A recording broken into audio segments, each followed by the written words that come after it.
First, I'll give the floor to Ms. Angela Maria Escobar. Ms. Escobar is a national coordinator of the Network of Women Victims and Professionals in Colombia.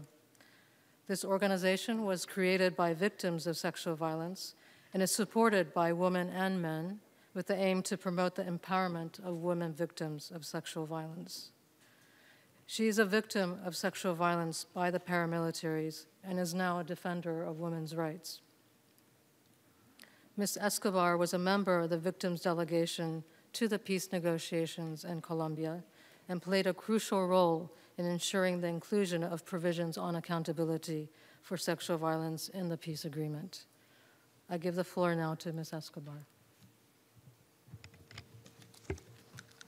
Buenas tardes. Good afternoon.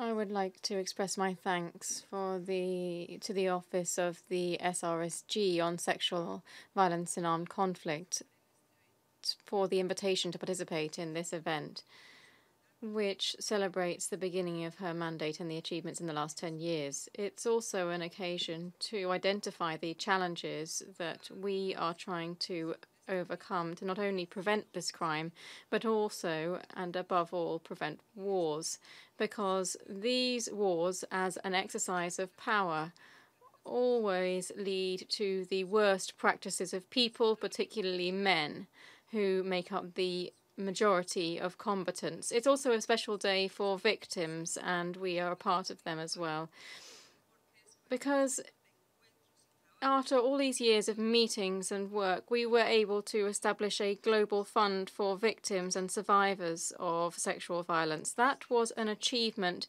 that was possible following the leadership of Dr. Denis Mukwege and the Nadia Initiative. They both won the Nobel Peace Prize for their work and their commitment to defending the victims of these crimes. The creation of the Global Fund is a step forward for those of us who did not have access to justice nor reparation for the damage that sexual violence left for us on our bodies, our emotions, our lives, and our families and communities. Thank you to the United Nations and to the states that decided to support the Global Fund. With that fund, we will be able to continue to recognize this crime and, above all, recognize the importance of involving and ensuring the leadership of victims and survivors. For the members of our organization, reparations are fundamental. Human rights are crucial. And for these rights, we will continue to fight in our communities, in our countries, and globally. 10 years ago, the mandate of the Special Representative of the Secretary General on Sexual Violence in Conflict was established. The victims of sexual violence then started to become visible in international cooperation for our governments and even for human rights defenders' organizations, as well as for the United Nations system. There is no doubt that the role of that office has been key for the progress that we have made. For me, the most important progress was the empowerment of us, the victims, because now, and increasingly, we can come forward with our own proposals and be included in different spaces, including this one, the United Nations. In fact, this year, the Security Council adopted Resolution 2467, in which it recognized that it is necessary to focus on victims to achieve better results in programs to prevent and eradicate sexual violence during war and in times of peace in Colombia, so that victims can start to speak up. We are organizing ourselves to ensure that we are recognized as victims of armed conflict, to have access to justice. It was necessary that we ensure that sexual violence is not a cultural practice, but rather a criminal practice that is sanctioned. And we need to ensure that governments are on board with that, to explain that sexual violence not only persists, but is also increasing, at least in Colombia, by 9% in just the last year. In my country, every half hour, one child, one boy, girl, or woman is raped. It's true that to eradicate sexual violence in times of war and peace, we need to transform unequal relations and power relations between men and women. But it's also true that to achieve these change, we need to move from words to deeds. We need better living conditions, better education, and above all, we need to have access to justice.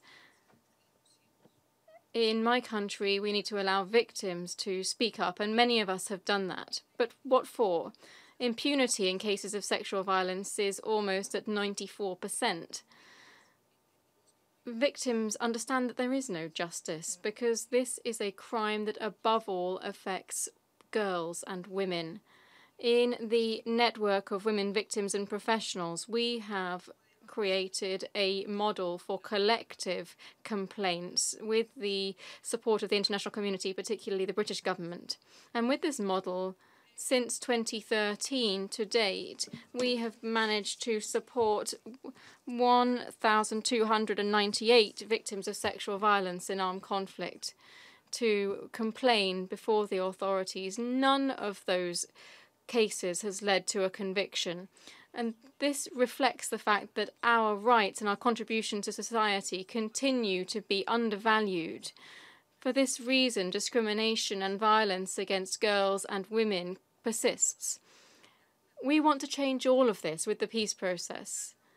Despite the achievement of the signing of the peace accords in November 2016, we cannot speak of peace or security if every year in my country around 20,000 people in my country report this crime. And here I want to note a great step forward, that is that the SRSG played an important role during the support of the Havana negotiations. Their support allowed us to make visible the fact that sexual violence is a terror offense, which allows for control of men over women, both in war and at home. It doesn't only go away with disarmament or demobilization. For this, therefore, victims came forward to the negotiating table, and we managed to include sexual violence as a standalone crime in the peace accords to ensure that perpetrators do not receive any benefits nor amnesties. Our peace agreement is the first one in the world that included sexual violence and a gender-based approach. So that this great step forward can have a true impact on our lives, we need to ensure that the special jurisdiction for peace opens cases and hears cases of sexual violence. Our victims have put forward 10 reports to this jurisdiction or court on more than 10,000 cases. We want transitional justice to show results by bringing the perpetrators to justice.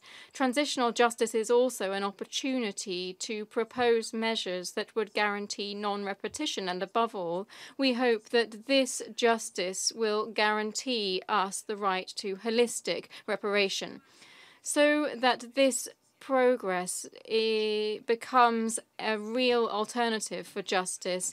We need to ensure that the Office of the Special Representative of the Secretary General for Sexual Violence technically supports the Technical and Accusations Unit, as well as the court rooms and chambers of the Special Tribunal for Peace. This support should also bear in mind the requests and contributions of the victims as established in Resolution 2467 of the Security Council.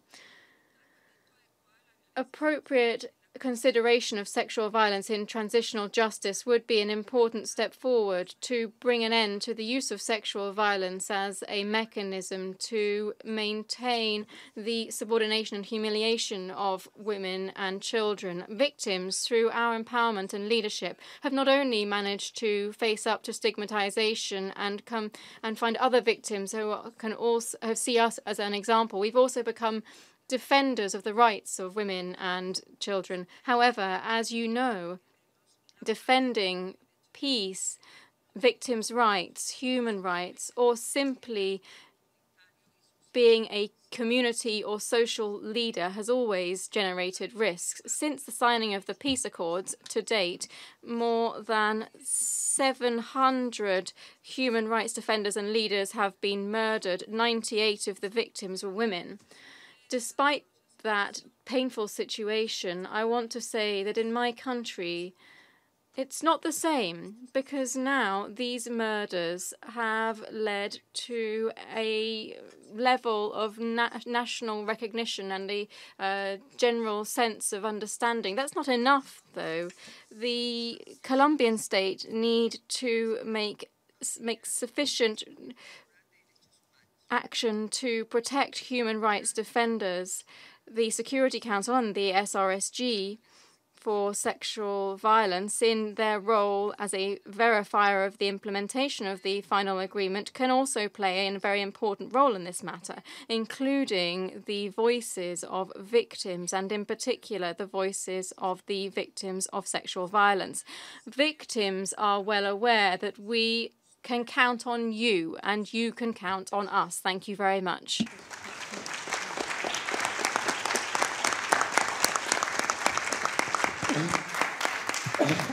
Thank you very much, Ms. Escobar, for sharing with us your experience and your contributions to the Colombia peace negotiations and the agreement that resulted. Thank you.